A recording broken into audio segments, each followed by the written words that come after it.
Subscribe करिए हमारे channel target UP TET CTET को और बेल आइकन को दबाइए।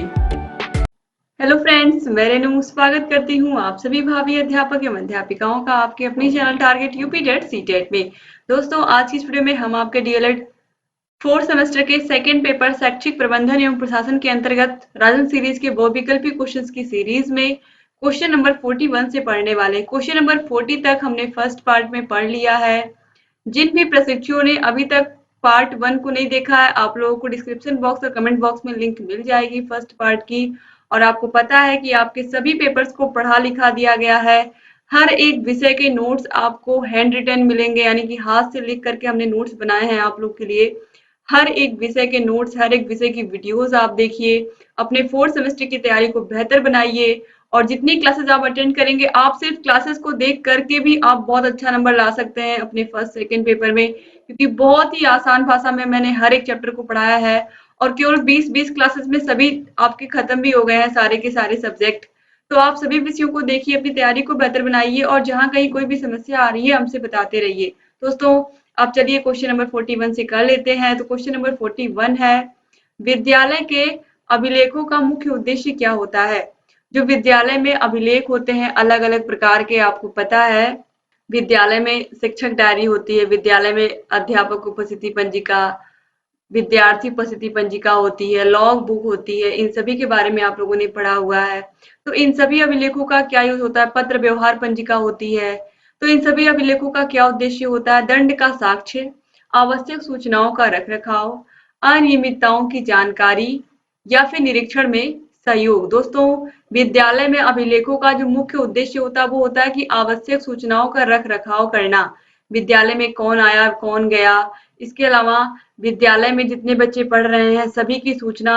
तो ये सभी चीजें आवश्यक रख रखाव रखे रहेंगे हम, तो अगर हमारे विद्यालय में कोई भी आता है कभी भी निरीक्षण करने के लिए, तो हम क्या कर पाएंगे? उसका सहयोग कर पाएंगे। तो जब हम सूचनाओं का रख रखाव अच्छे से उनको रखे रहेंगे तभी हम सहयोग कर पाएंगे ना। दोस्तों, अगर आपको सभी विषयों की पीडीएफ चाहिए तो पीडीएफ के लिए आपको हमारे app target UP TET C TET app को डाउनलोड करना होगा। अगर आप ऐप को डाउनलोड करते हैं तो आपको सभी विषयों की वीडियोस वहां पर मिलेंगी, हर एक विषय की पीडीएफ आपको मिलेगी, हर एक विषय के आपको पवन सीरीज, राजन सीरीज की भी पीडीएफ मिलेगी। तो आप लोग हर एक विषय को देखिए, अपनी तैयारी को बेहतर बनाइए। और ऐप की लिंक भी आपको डिस्क्रिप्शन बॉक्स और कमेंट बॉक्स में मिल जाएगी। अब चलिए क्वेश्चन नंबर 42 देख लेते हैं। कोठारी कमीशन 1964 से लेकर के 1964 तक ये बना हुआ था, यानी कि 1964 से लेकर के 1966 तक ये बना था। और इसके बारे में आप लोगों ने सेकेंड सेमेस्टर में विस्तार से पढ़ा है। तो कोठारी कमीशन के जो अध्यक्ष थे डॉक्टर डी.एस. कोठारी, उन्होंने राष्ट्र निर्माता की संज्ञा किसको दी है? राष्ट्र के निर्माता की संज्ञा प्रतिभाशाली छात्रों को, इंजीनियरों को, अध्यापकों को या शिक्षा अधिकारियों को। तो उन्होंने अध्यापकों को क्या कहा? राष्ट्र निर्माता कहा है। तो ऑप्शन सा जो है ये बिल्कुल राइट आंसर हो जाएगा। 2019 में देखिए पूछा गया क्वेश्चन है। क्वेश्चन नंबर 43 है, शैक्षिक पर्यवेक्षण का मुख्य उद्देश्य होता है शिक्षा की संपूर्ण प्रक्रिया में वांछनीय परिवर्तन करना, सामान्य निर्देश देना, कक्षा कक्ष का निरीक्षण या अनुदानों की अपव्यय का निरीक्षण। दोस्तों, शैक्षिक पर्यवेक्षण का जो मुख्य उद्देश्य होता है वो होता है सामान्य निर्देश देना, यानी कि कोई भी विद्यालय में गया है तो उसका काम ये है कि अगर कहीं पर उसको कोई चीज सही नहीं लगती है तो वह केवल और केवल शिक्षकों को निर्देश दे सकता है। ठीक है, सामान्य रूप से निर्देश दे सकता है, बस इतना ही कर सकता है, इसके अलावा और कुछ नहीं। इसके बाद क्वेश्चन नंबर 44 है, राज्य शिक्षा संस्थान कहाँ स्थित है? लखनऊ में, बनारस में, आगरा में या प्रयागराज में? तो राज्य शिक्षा संस्थान स्थित है इलाहाबाद यानी कि प्रयागराज में। तो ऑप्शन द जो है बिल्कुल सही है। इसके अलावा राज्य उच्च शिक्षा संस्थान भी पूछेगा तो भी हम, आपको पता है राज्य उच्च शिक्षा संस्थान भी कहाँ है? ये भी प्रयागराज यानी कि इलाहाबाद में ही है। तो राज्य शिक्षा संस्थान, राज्य उच्च शिक्षा संस्थान, इसके अलावा पीएनपी का कार्यालय, ये सब कहाँ है? इलाहाबाद में है। क्वेश्चन नंबर 45 है, विद्यालय में अनुशासन स्थापित करने में सहायक नहीं है पाठ्य सहगामी क्रियाओं का आयोजन, नैतिक शिक्षा की व्यवस्था, दंड की अधिकता या शिक्षक अभिभावक सहयोग। दोस्तों, विद्यालय में अनुशासन स्थापित करने के लिए इसमें से क्या सहायक नहीं है? तो ऑप्शन सा, दंड की अधिकता। अगर स्कूल में बहुत अधिक बच्चों की पिटाई होती है, उन्हें, क्योंकि आपको पता है कि बच्चों को पहली बात बच्चों की पिटाई तो करनी ही नहीं है हमें विद्यालय में, क्योंकि इस पर तो रोक लग चुकी है। तो इसलिए दंड की अधिकता, अगर किसी भी विद्यालय में बच्चों को बहुत अधिक पीड़ित किया जा रहा है, दंड दिया जा रहा है, तो ऐसी जगह पर अनुशासन स्थापित नहीं हो पाएगा, क्योंकि बच्चे सिर्फ और सिर्फ डंडे की वजह से, डर से चुप रहेंगे, तो कहीं न कहीं बाद में वो विद्रोह भी कर देंगे। तो इसीलिए दंड की अधिकता कभी भी अनुशासन स्थापित करने में सहायक हो ही नहीं सकती है। तो ऑप्शन 7 जो है ये बिल्कुल सही है। इसके बाद क्वेश्चन नंबर 46 है, राज्य हिंदी संस्थान कहाँ स्थित है? प्रयागराज, बनारस, लखनऊ या गोरखपुर? तो राज्य हिंदी संस्थान अगर पूछेगा तो ये वाराणसी यानी कि बनारस में स्थित है। 2018 में, 2019 में, 2020 में, ये 3 साल लगातार ये क्वेश्चन पूछा गया है। राज्य हिंदी संस्थान कहाँ है? बनारस में। इसके अलावा अगर एग्जाम में पूछता है कि मनोविज्ञान शाला कहाँ स्थित है, तो इलाहाबाद उत्तर प्रदेश यानी कि प्रयागराज में स्थित है। ये क्वेश्चन भी बहुत इंपॉर्टेंट है, याद रखिएगा। क्वेश्चन नंबर 47 है, विद्यालय प्रबंधन में महत्वपूर्ण भूमिका होती है? प्रधानाध्यापक की, शिक्षकों की, छात्र छात्राओं की या प्रधान लिपिक की? तो विद्यालय प्रबंधन में सबसे महत्वपूर्ण भूमिका पूछा है, सबसे इंपॉर्टेंट रोल किसका होता है? विद्यालय प्रबंधन या स्कूल मैनेजमेंट में एक प्रधानाध्यापक का होता है, एक प्रिंसिपल का होता है। तो ऑप्शन आ जो है बिल्कुल सही है। प्रिंसिपल सभी शिक्षकों के सहयोग से, बच्चों के सहयोग से अनुशासन स्थापित करते हैं विद्यालय में। तो विद्यालय प्रबंधन का जो पूरा दायित्व होता है वो एक प्रधानाध्यापक पर होता है। और ये क्वेश्चन 2019 में ही नहीं और 2020 में भी पूछा गया है। अभी आगे आपसे ये क्वेश्चन फिर मिलेगा। अब चलिए क्वेश्चन नंबर 48 देखते हैं। शैक्षिक प्रबंधन का महत्वपूर्ण पक्ष है? दंड, पुरस्कार, प्रशासन या अनुशासन? तो शैक्षिक प्रबंधन का जो सबसे महत्वपूर्ण पक्ष होता है वो होता है अनुशासन। विद्यालय में अगर अनुशासन नहीं है तो हम कोई भी काम सही समय पर नहीं करा पाएंगे। इसीलिए अनुशासन में रहना बहुत जरूरी है, क्योंकि एक क्लास में अगर 30 से 35 बच्चे हैं और वो सब अगर अपने अपने मन का काम करने लगेंगे तो एक शिक्षक उन्हें नहीं संभाल पाएगा। तो सबसे पहले कक्षा में अनुशासन रखना बहुत जरूरी है एक शिक्षक के लिए, तभी कोई काम हो पाएगा। तो अनुशासन जो है ये शैक्षिक प्रबंधन के अंतर्गत ही आता है। क्वेश्चन नंबर 49 है, कौन सी पाठ्य सहगामी क्रिया तर्क शक्ति का विकास करती है? इसमें से कौन सी पाठ्य सहगामी क्रियाएं हैं जो तर्क शक्ति का विकास करती है? तो इसमें से हमें ढूंढना है वो एक, तो अभिनय, खेलकूद, निबंध लेखन या वाद विवाद। दोस्तों, जब वाद विवाद प्रतियोगिता होती है इसमें हमें सोचना पड़ता है और सोच करके आंसर देना होता है, तो इसमें तर्क करना पड़ता है। तो इसलिए इससे हमारे तर्क शक्ति का सबसे अधिक विकास होता है। तो ऑप्शन द जो है ये बिल्कुल सही है। बाकी अभिनय, खेलकूद और निबंध लेखन इससे भी होता है, लेकिन सबसे अधिक मात्रा में वाद विवाद प्रतियोगिता से होता है। तो ऑप्शन द जो है ये बिल्कुल राइट आंसर हो जाएगा। क्वेश्चन नंबर 50 है, भगदड़ जैसी आपदाएं होती हैं। दोस्तों, कहीं पर बहुत ज्यादा भीड़ लगी हो, कोई सेमिनार आयोजित किया गया हो या कोई भाषण दे रहा है, सब लोग सुन रहे हैं, और अगर भगदड़ होता है तो वहां पर देखिए उसका रीजन क्या होता है? जागरूकता से, कुप्रबंधन से, कड़ाई होने से या अधिक सुविधाओं से? दोस्तों, स्वाभाविक सी बात है, भगदड़ होता है कुप्रबंधन से, सही से प्रबंधन नहीं किया गया है। उस जगह पर लोगों को किस तरीके से, अगर भगदड़ होती है तो भी इस तरीके से ना हो कि एक दूसरे को कुचलते हुए लोग आगे बढ़ जाएं। तो इन सब बातों का ख्याल रखना होता है। तो ऑप्शन बा जो है, कुप्रबंधन के कारण ही, यानी कि सही से मैनेजमेंट नहीं किया गया है उस प्रोग्राम का, इसीलिए ऐसी स्थिति आई। तो ऑप्शन बा जो है ये बिल्कुल सही हो जाएगा। 2019 में क्वेश्चन पूछा गया है। क्वेश्चन नंबर 51 है, प्राथमिक कक्षाओं के बच्चों को पाठ्य पुस्तकें निःशुल्क उपलब्ध कराई जाती हैं। तो आप लोग को भी पता है कि स्कूल में जो पुस्तकें बच्चों को मिलती हैं तो वह कौन देता है?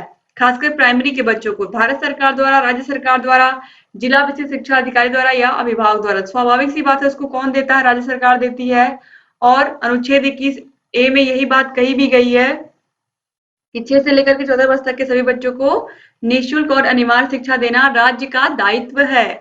तो ऑप्शन बा जो है राज्य सरकार द्वारा, ये बिल्कुल राइट आंसर है। और आपको पता है जितनी भी किताबें बच्चों को मिलती हैं सभी पर SCERT लिखा होता है, राज्य शैक्षिक अनुसंधान एवं प्रशिक्षण परिषद के द्वारा ही सारी पुस्तकें मिलती हैं।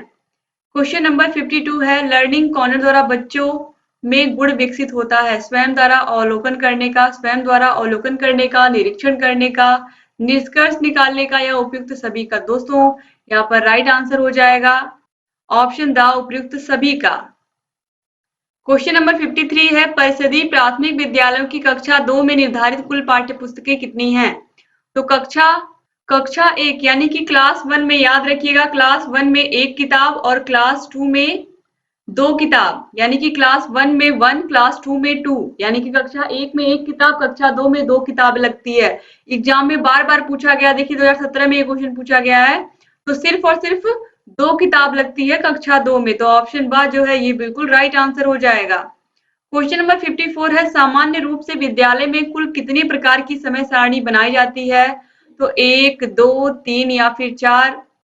दोस्तों विद्यालय में कई प्रकार की समय सारणी होती है, कक्षा समय सारणी होती है, शिक्षक संबंधी समय सारणी होती है, खेल संबंधी समय सारणी होती है, इसके अलावा संपूर्ण विद्यालय हेतु एक सुसंगठित समय सारणी होती है। तो कई प्रकार की समय सारणी होती है, लेकिन मुख्य रूप से अगर देखा जाए तो एक ही होती है, तो ऑप्शन आ जो है ये बिल्कुल सही हो जाएगा। क्वेश्चन नंबर 55 है समय सारणी उत्तम स्थान है। विद्यालय में अनुशासन स्थापित करने का, नियमित शिक्षण अधिगम प्रक्रिया का, शिक्षकों में शिक्षण अनुशासन का या प्रधानाध्यापक के निरीक्षण की सुविधा का। दोस्तों जो समय सारणी होती है या नियमित शिक्षण अधिगम प्रक्रिया का उत्तम साधन होती है, क्योंकि इसी के अनुसार कब कौन सी क्लास में कौन सा सब्जेक्ट पढ़ाया जाएगा, उसी के अनुसार शिक्षक उस क्लास में जाते हैं। क्वेश्चन नंबर 56 है छोटे बच्चों के लिए एक पीरियड की उपयुक्त अवधि होगी। तो छोटे बच्चों के लिए एक पीरियड यानी कि एक जो घंटा होता है वो कितने समय का होना चाहिए? 30 से 35 मिनट की एक बेल होनी चाहिए।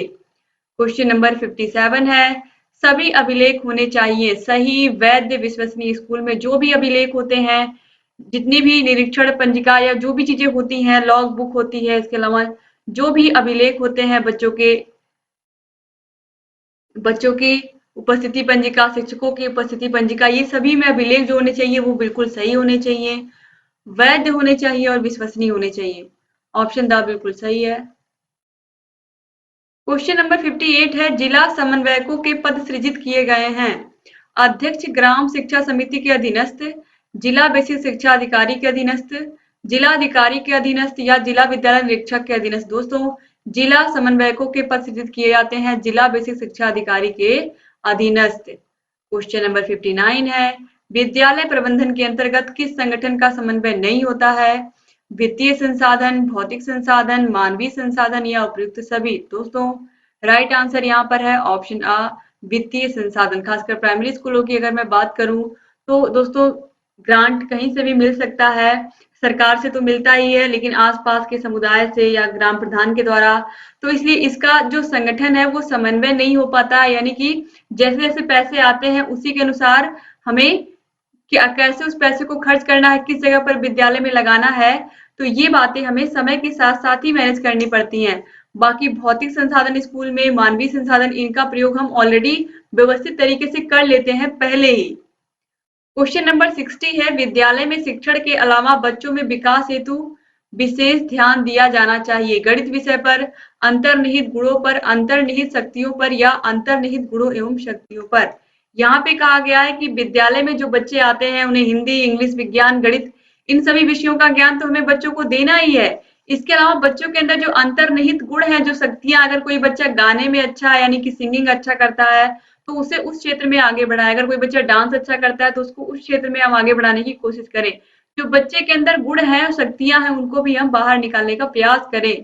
तो ऑप्शन द जो है ये बिल्कुल राइट आंसर हो जाएगा। 2017 में ये सब क्वेश्चन पूछे हुए हैं, आप देख सकते हैं। क्वेश्चन नंबर 61 है कक्षा शिक्षण में बच्चों के लिए फर्नीचर की व्यवस्था की जानी चाहिए उनकी पठन क्षमता के अनुसार, उनकी लेखन क्षमता के अनुसार, उनकी शारीरिक अभिवृद्धि के अनुसार या उनकी योग्यता के अनुसार। तो कक्ष में बच्चों के लिए फर्नीचर की जो व्यवस्था होनी चाहिए वो उनकी शारीरिक अभिवृद्धि के आधार पर होनी चाहिए, क्योंकि अगर बच्चा जिस सीट पर बैठा है वो बिल्कुल नीची है और जिस पर लिखना है वो ऊंची है, तो इस तरीके से वो लिख नहीं पाएगा। तो इस तरीके से बहुत जरूरी है उस क्लास में उसी प्रकार की बेंच रखी जाए जिस तरीके के बच्चे, यानी कि जितने बच्चों की हाइट हो उसी के अनुसार क्लास में बेंच होनी चाहिए।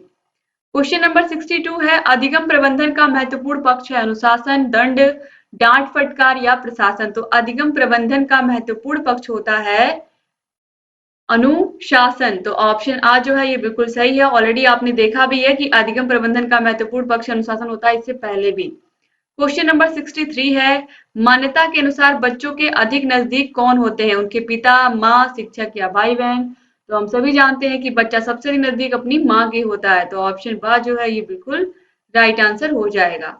क्वेश्चन नंबर 64 है, ग्राम शिक्षा समिति का सदस्य सचिव कौन होता है? कल की वीडियो जिन प्रशिक्षुओं ने देखी थी उन्हें इसका आंसर अच्छे से पता होगा। ग्राम शिक्षा समिति, सबसे पहले ग्राम शब्द आया, ग्राम का मुखिया कौन होता है? ग्राम प्रधान होता है, तो प्रधान हो गया ग्राम शिक्षा समिति का अध्यक्ष। और सचिव कौन हो गया? उसके बाद आता है शिक्षा, शिक्षा यानी कि विद्यालय, विद्यालय में सबसे बड़ा कौन है? प्रधानाध्यापक, तो प्रधानाध्यापक क्या हो गया? सचिव हो गया। तो यहाँ पर सचिव ही पूछा है, तो बेसिक स्कूल के प्रधानाध्यापक ही क्या होते हैं? सचिव होते हैं ग्राम शिक्षा समिति के। क्वेश्चन नंबर 65 है, उचित वित्तीय प्रबंधन निर्धारित करता है प्रबंधन की सफलता को, धन की उपलब्धता को, कार्यक्रम की सफलता को, या इनमें से कोई नहीं। दोस्तों, उचित वित्तीय प्रबंधन निर्धारित करता है प्रबंधन की सफलता को, यानी कि अगर सही से आप लोगों ने किसी भी कार्य का प्रबंधन किया है, निश्चित रूप से वह अच्छा ही परिणाम देगा। क्वेश्चन नंबर 66 है, शिक्षा प्रबंधन का प्रमुख कार्य है पर्यवेक्षण करना, प्रशासन करना, व्यवस्था करना या नियोजन करना। तो शिक्षा प्रबंधन का जो मुख्य कार्य है वो है नियोजन करना, तो ऑप्शन द जो है बिल्कुल सही हो जाएगा। क्वेश्चन नंबर 67 है, औपचारिक रूप से संगठित समूहों में व्यक्तियों से मिलकर कार्य करने की कला ही प्रबंधन है। यह कथन किसका है? लॉरेंस का, पीएफ ड्रकर का, हेरोल्ड कीसन का, या एफ.डब्ल्यू. टेलर का?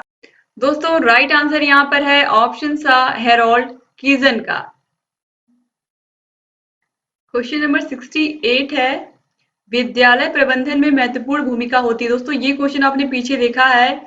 और विद्यालय प्रबंधन में, स्कूल मैनेजमेंट में सबसे इंपॉर्टेंट रोल किसका होता है? प्रधानाध्यापक का, शिक्षक का, बच्चों का, या उपयुक्त सभी का? दोस्तों, सबसे महत्वपूर्ण रोल होता है प्रधानाध्यापक का। अभी मैंने आपसे कहा था 2019 में देखा था, आपने पूछा हुआ था ये क्वेश्चन, 2018 में पूछा गया, 19 में पूछा गया और 20 में भी पूछा गया है। तो ऑप्शन आ जो है यानी कि ऑप्शन का ये बिल्कुल सही आंसर है। इसके बाद क्वेश्चन नंबर 69 है, प्राथमिक शाला के लिए यानी कि प्राथमिक विद्यालय के लिए ग्रामीण क्षेत्र में भवन हेतु स्थान का चयन करते समय ध्यान रखना चाहिए कि शाला गांव के बीचों बीच हो, यानी कि स्कूल जो है वो गांव के बीचों बीच हो, सड़क के किनारे हो, तालाब के पास हो, या गांव के समीप खुले मैदान में हो। दोस्तों, कभी भी प्राथमिक विद्यालय बनवाया जाए तो इस बात का ख्याल रखना चाहिए कि वो बिल्कुल गांव के बीच में ना हो, इसके अलावा सड़क के किनारे ना हो बिल्कुल, और तालाब के पास भी ना हो क्योंकि छोटे बच्चे होते हैं। तो इसीलिए राइट आंसर है ऑप्शन द, गांव के समीप खुले मैदान में होना चाहिए विद्यालय। क्वेश्चन नंबर 70 है, मानवीय प्रबंधन के घटक हैं विद्यालय भवन, पुस्तकालय, फर्नीचर, या शिक्षक, छात्र छात्राएं और समुदाय। तो मानवीय प्रबंधन के अंतर्गत आपको पता है कौन कौन आता है? शिक्षक आते हैं जिसमें प्रधानाध्यापक भी आते हैं, छात्र छात्राएं यानी कि बच्चे, और समुदाय। क्वेश्चन नंबर 71 है, समय सारणी का सर्वाधिक महत्वपूर्ण गुण है कठोरता, समयावधि, लचीलापन, या विषयों का चयन। तो समय सारणी में सर्वाधिक महत्वपूर्ण होता है लचीलापन। लचीलापन का मतलब होता है कि बच्चों को जो कठिन विषय हैं उनको पहले पढ़ने को उन्हें पहले पढ़ाया, जैसे कि गणित हुआ, विज्ञान हुआ, इन सब विषयों की क्लासेस पहले ली जाए और जो आसान विषय हैं उनकी क्लासेस बाद में ली जाए। तो इस तरीके से पूरा व्यवस्थित होना चाहिए जो समय सारणी है कि बच्चों को पढ़ने में भी इंटरेस्ट आए। क्वेश्चन नंबर 72 है, विद्यालय समुदाय के परस्पर सहयोग का प्रमुख उद्देश्य क्या होता है? तो अध्यापकों को अनुशासित करना, छात्रों और अध्यापकों में मधुर संबंध स्थापित करना, छात्रों में अध्ययन के प्रति रुचि जागृत करना, या समुदाय से सहयोग प्राप्त करना। चाहे विद्यालय हो या समुदाय, यानी कि जो बच्चों के अभिभावक हैं, आसपास के लोग हैं, इनका परस्पर सहयोग होने से क्या फायदा होता है? बच्चों में अध्ययन के प्रति रुचि जागृत करना। इनका जो परस्पर सहयोग होता है वह कोशिश यही करते हैं कि बच्चों के अंदर कहाँ कमियां हैं, किस विषय में क्या कमी है, उसको कैसे दूर किया जाए और किस तरीके से बच्चे के अंदर पढ़ने की रुचि जागृत की जाए। तो ऑप्शन सा जो है ये बिल्कुल सही हो जाएगा। क्वेश्चन नंबर 73 है, बुक बैंक से संबंधित पंजिका नहीं है भंडार पंजिका, संचयी अभिलेख, दान पंजिका, या कार्यवाही पंजिका। राइट आंसर है दान पंजिका, इसका बुक बैंक से कोई संबंध नहीं है। क्वेश्चन नंबर 74 है, व्यायाम की आवश्यकता होती है बालकों के मानसिक विकास हेतु, बालकों के शारीरिक विकास हेतु, बालकों के सर्वांगीण विकास हेतु, या व्यवहारिक अनुशासन हेतु। तो राइट आंसर है बालक के सर्वांगीण विकास हेतु। दोस्तों, बालकों का सर्वांगीण विकास जब हम बच्चों को योग कराते हैं, बच्चों को व्यायाम कराते हैं, तो इन सभी से भी बच्चों का सर्वांगीण विकास होता है। बच्चों बच्चों के तर्क करने की या सोचने की क्षमता बढ़ती है, बच्चों का मानसिक विकास भी होता है। तो केवल हम शारीरिक विकास को ही नहीं मान सकते हैं। जब हम व्यायाम कराते हैं, बच्चों को योगा कराते हैं, तो बच्चों को उससे मानसिक शांति मिलती है। प्राणायाम, इन सभी चीजों से बच्चों को मानसिक मानसिक विकास भी बच्चों का होता है। तो मानसिक विकास और शारीरिक विकास को मिला करके ही सर्वांगीण विकास बनता है। तो इसीलिए ऑप्शन सा जो है सर्वांगीण विकास, ये बिल्कुल राइट आंसर होगा, याद रखिएगा। क्वेश्चन नंबर 75 है, यदि एक बालक कक्षा में स्वच्छता के साथ नहीं आता है तो आप क्या करेंगे? अगर कोई बच्चा आपकी क्लास में वो साफ सुथरा होकर के नहीं आता, यानी कि उसका ड्रेस गंदा है, वो सही से नहा के नहीं आया है, उसके बाल गंदे, जो भी आपको गंदा दिख रहा है, तो स्वच्छता के साथ बच्चा क्यों स्कूल नहीं आ रहा है, तो ऐसे बच्चे के साथ आप क्या करेंगे? उसे डांट लगाएंगे, उसे स्कूल से बाहर निकाल देंगे, उसे स्वच्छता के लाभ बताएंगे, या अभिभावक को सूचित करेंगे या उसके पेरेंट्स को बताएंगे? दोस्तों, अगर कोई बच्चा साफ सफाई से नहीं आता है तो आपको क्या करना है? आपको स्वच्छता के लाभ बताने हैं। अगर साफ सुथरे रहोगे तो कोई बीमारी नहीं आएगी और सभी बच्चे तुम्हारे पास आएंगे। अगर तुम्हारा कपड़ा नहीं साफ रहेगा या तुम्हारा ड्रेस नहीं साफ रहेगा, तुम साफ सुथरे होके नहीं आओगे, तुम्हारा कोई दोस्त नहीं बनेगा। तो बच्चे को आपको क्या करना है? समझाना है और उसे स्वच्छता के लाभ बताना है। जब आप लाभ बताओगे तो निश्चित रूप से बच्चा अगले दिन स्वच्छता के साथ ही विद्यालय आएगा। क्वेश्चन नंबर 76 है, अधिकारियों के द्वारा किए गए निरीक्षण, विद्यालय के कार्य के घंटों तथा विद्यालय को प्रभावित करने वाली अन्य गतिविधियों का उल्लेख कहाँ किया जाता है? आदेश पुस्तिका में, लॉग बुक में, सेवा पुस्तिका में, या विद्यालय कैलेंडर में? तो विद्यालय में कोई आया गया, कब गया, उन्होंने क्या क्या किया, इन सभी का डिटेल हम लॉग बुक में लिखते हैं। ऑप्शन बा जो है ये बिल्कुल सही हो जाएगा। क्वेश्चन नंबर 77 है, जिला बेसिक शिक्षा समिति का गठन कब हुआ था? 1975 में, 1971 में, 1990 में, या 1982 में? दोस्तों, राइट आंसर है ऑप्शन बा 1971 में। क्वेश्चन नंबर 78 है, भारत में विद्यालय निरीक्षण पद्धति का प्रारंभ कब हुआ? यानी कि विद्यालयों का जो निरीक्षण किया जाता है अधिकारियों के माध्यम से, तो ये कब से शुरू हुआ था? गुप्त शासन काल से, मुगल शासन काल से, अंग्रेजों के शासन काल से, या इनमें से कोई नहीं? तो राइट आंसर है अंग्रेजों के शासन काल से विद्यालय निरीक्षण पद्धति स्टार्ट हुई थी। क्वेश्चन नंबर 79 है, विद्यालय की बौद्धिक प्रयोगशाला है विज्ञान प्रयोगशाला, शिक्षण कक्ष, पुस्तकालय, या म्यूजियम? तो विद्यालय की बौद्धिक प्रयोगशाला है पुस्तकालय। ऑप्शन सा जो है ये बिल्कुल राइट आंसर हो जाएगा। क्वेश्चन नंबर 80 है, संचयी अभिलेख पत्र में लेखा रखा जाता है किसका? छात्र की प्रगति का, शिक्षक की प्रगति का, विद्यालय वित्त का, या इनमें से कोई नहीं? तो संचयी अभिलेख जो होता है दोस्तों, इसमें छात्र की प्रगति का लेखा जोखा होता है। तो ऑप्शन आ जो है ये बिल्कुल सही हो जाएगा। तो इस तरीके से यहाँ पर क्वेश्चन नंबर 80 तक आप लोगों ने पढ़ लिया। दोस्तों, उम्मीद करती हूँ कि ये वीडियो आपको पसंद आई होगी और आप लोग इस वीडियो को अपने कॉलेज फ्रेंड्स को व्हाट्सएप ग्रुप में, अपने कॉलेज के ग्रुप में जरूर शेयर करेंगे। और वीडियो अच्छा लगा होगा तो कमेंट करके जाइएगा, और वीडियो पर अपने ऐसे से प्यारे प्यारे कमेंट्स अगर आप छोड़ के जाते हैं तो इससे हमें और प्रोत्साहन मिलता है कि आपके लिए और भी वीडियोस लेकर के आएं और आपकी तैयारी को और बेहतर बनवाएं।